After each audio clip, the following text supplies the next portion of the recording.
ഇപ്പോൾ കഴിഞ്ഞ 5 കൊല്ലമായിട്ട് ലീഗുകാർക്ക് അതുപോലെ പിടികിട്ടിയിട്ടില്ല. 5 കൊല്ലമായിട്ട് സതീശൻ ഏതാണ്ട് ഇൻഡിപെൻഡൻ്റ് എന്ന രീതിയിൽ തന്നെ കൊണ്ടുപോയി. കാരണം ഭരണമില്ലാത്തതുകൊണ്ട് കാര്യങ്ങൾ കൊണ്ടുപോകാൻ എളുപ്പമുണ്ട്. ഭരണത്തിൽ വരുമ്പോൾ സംഗതി ബുദ്ധിമുട്ടാവും. ഓക്കെ. കാരണം ലീഗുകാർക്ക് കിട്ടുന്ന എല്ലാ വകുപ്പുകളും അവരുടെ സാമ്രാജ്യങ്ങളായിട്ട് മാറും.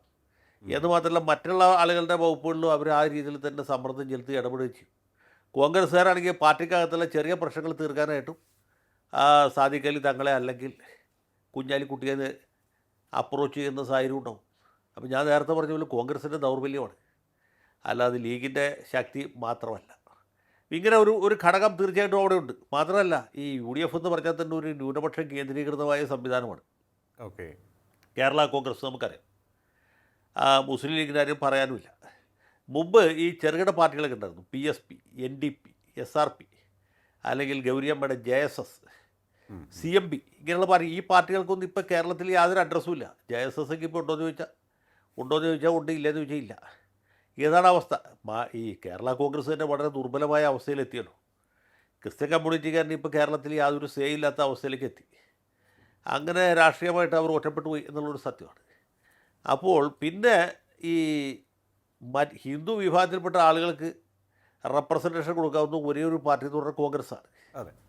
ആ കോൺഗ്രസ്സിൽ ഇപ്പോൾ എന്താ സ്ഥിതി എന്ന് ചോദിച്ചാൽ, ഇപ്പോഴല്ല കാലങ്ങളായിട്ട് എന്താ സ്ഥിതി എന്ന് ചോദിച്ചാൽ, അത് തന്നെ ന്യൂനപക്ഷം കേന്ദ്രീകൃതമാണ്. ഞാൻ AK ആന്റണി ഉമ്മൻചാണ്ടി ഉദ്ദേശിച്ചല്ല പറയാം, പ്രാദേശികമായിട്ട് തന്നെ നോക്കുക. DCC പ്രസിഡന്റുമാരുടെ പേരുവിനെടുത്ത് നോക്കുക. ഇപ്പം നാട്ടകം സുരേഷ് എന്ന് പറഞ്ഞ ആൾ കോട്ടയം DCC പ്രസിഡൻ്റായിട്ട് വന്നപ്പോൾ അദ്ദേഹത്തെക്കുറിച്ച് ആളുകൾ പറഞ്ഞ്, കോട്ടയത്ത് ക്രിസ്ത്യൻ അല്ലാത്ത ഒരാളെ, അത് നായർ പോലും അല്ലാത്ത ഒരാളെ DCC പ്രസിഡൻ്റാക്കിയത് ഞങ്ങളോടുള്ളൊരു വെല്ലുവിളിയാണ്, അല്ലെങ്കിൽ ഞങ്ങൾക്ക് തീർത്തും അനഭിമതനാണ് എന്ന രീതിയിലുള്ള അഭിപ്രായ പ്രകടനങ്ങളുണ്ടായി.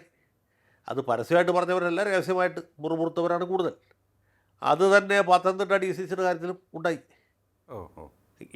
ഇങ്ങനെയൊക്കെ പലതുണ്ട്. ഇപ്പോൾ പലർക്കും അറിയാൻ പാടില്ലാത്ത രഹസ്യങ്ങളാണ്.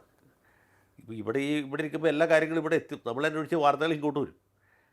അതാണ് സംഭവിച്ചുകൊണ്ടിരിക്കുന്നത്. ഇപ്പോൾ KPCC പ്രസിഡന്റ് സ്ഥാനത്ത് ശക്തനായ തൻ്റെടിയായ സുധാകരൻ, ഇപ്പോൾ സുധാകരനെ മാറ്റേണ്ട ഒരു കാരണം അദ്ദേഹത്തിന് അനാരോഗ്യം ഉണ്ടായിരുന്നു, പ്രായാധിക്യം ഒരു വിഷയമാണെങ്കിൽ പോലും ഇത് കാലങ്ങളായിട്ട് ഇടവർക്ക് സമരം ചേർന്ന ഒരു സീറ്റായിട്ട് മാറി എന്നുള്ളതാണ്. ഇപ്പോൾ VM സുധീരൻ, മുല്ലപ്പള്ളി രാമേന്ദ്രൻ, അത് കഴിഞ്ഞ് സുധാകരൻ. ആലോചിച്ച് നോക്കും, ഒരു പ്രത്യേക സമുദായത്തിൽപ്പെട്ട ആളുകൾ മാത്രമേ. അപ്പോൾ കോൺഗ്രസ്സിലെ ക്രിസ്ത്യൻ റെപ്രസെൻറ്റേഷൻ ശക്തിപ്പെടുത്തണം എന്ന് പറഞ്ഞിട്ടാണ് ഈ സണ്ണി ജോസഫിനെ കൊടുത്തത്. ഇതിൻ്റെയൊക്കെ പുറകിൽ സ്വകാര്യ അജണ്ടകളാണ്. സത്യത്തിൽ ക്രിസ്ത്യൻ സമുദായത്തിന് റെപ്രസെൻറ്റേഷൻ കൊടുക്കാനാണെങ്കിൽ ബെന്നി ബെഹനാനെ കൊടുത്താൽ പോരെ. അയാൾ നല്ല തൻ്റെയുള്ള ആളാണ്. ഇവർ കൊട്ടുന്നത് താളത്തിന് തുള്ളുകയില്ല. അപ്പോൾ അവരുടെ താളത്തിന് തുള്ളുന്ന ഒരാളെ കണ്ടുപിടിച്ചിട്ട് ക്രിസ്ത്യൻ എന്ന് പറഞ്ഞ് കൊണ്ടുവരികയാണ്. ഓക്കെ. ഇത് ക്രിസ്ത്യാനികളുള്ള സ്നേഹം കൊണ്ടൊന്നുമല്ല. സ്നേഹം കൊണ്ടെങ്കിൽ നല്ലൊരു തൻ്റെ ഉള്ള ഒരാളല്ലേ പ്രസിഡൻ്റായിട്ട് കൊണ്ടുവരുള്ളൂ. ഇതങ്ങനെയല്ല. ഇവരുടെ ആജ്ഞാനുവർത്തികളായിട്ട് നിൽക്കുന്ന താളത്തിന് തുള്ളുന്ന ഒരാളെ കണ്ടുപിടിച്ചിട്ട് ക്രിസ്ത്യനാണ്, ഇയാൾക്ക് ബന്ധിക്കുന്നുണ്ട്, ഇയാൾ പ്രസിഡൻ്റ് ആയിക്കളാം എന്ന് പറഞ്ഞു കൊണ്ടുവരികയാണ്. ഇതൊക്കെ ഓരോരുത്തരുടെയും വ്യക്തിപരമായിട്ടുള്ള അല്ലെങ്കിൽ സ്വകാര്യ അജണ്ടകൾ ഇതിനകത്തുണ്ട് എന്നുള്ള ഒരു സത്യമാണ്.